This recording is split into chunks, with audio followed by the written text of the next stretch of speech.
تبارك الذي جعل في السماء بروجا وجعل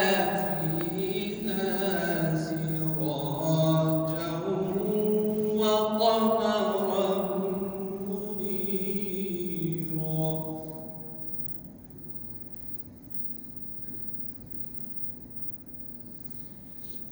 وهو الذي جعل الليل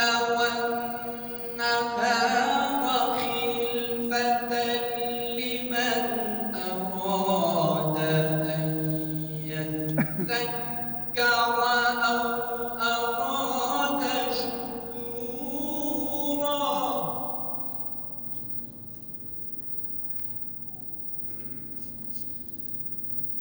وعباد الرحمن الذين يمشون على الأرض هونا وإذا خاطبهم الجاهلون قالوا سلاما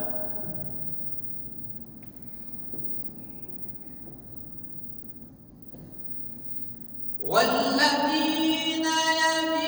يبيتون لربهم سجدا وقياما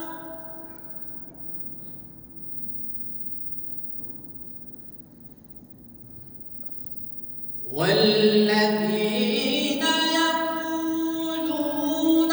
ربنا اصرف عنا عذاب جهنم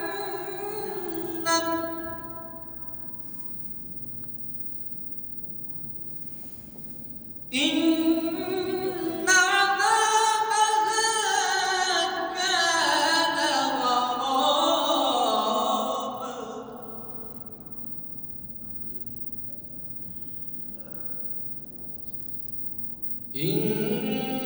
إنها ساءت مستقرا ومقاما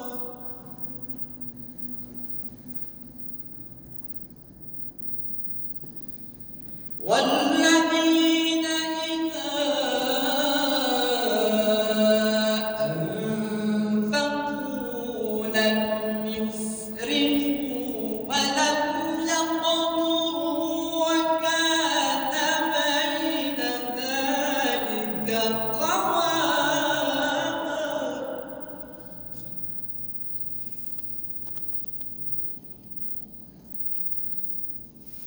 والذين لا يدعون مع الله إلها آخر ولا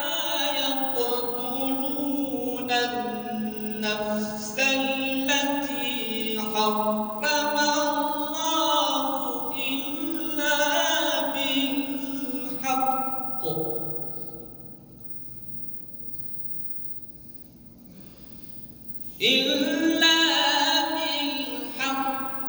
ولا يثنون ومن يفعل ذلك يلقى أثاما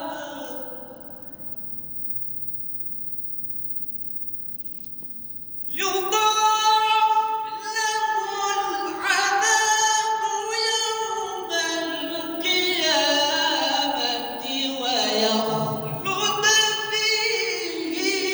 مهانا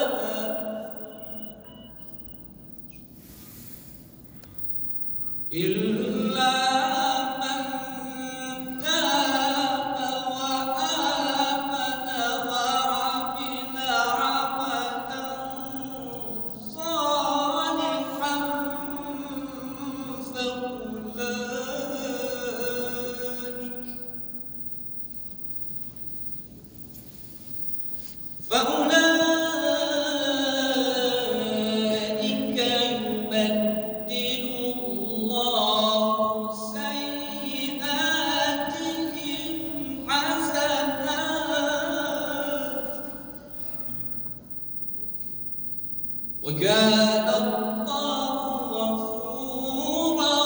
رحيما. بقي آية واحدة. ومن تاب وعمل صالحا فإنه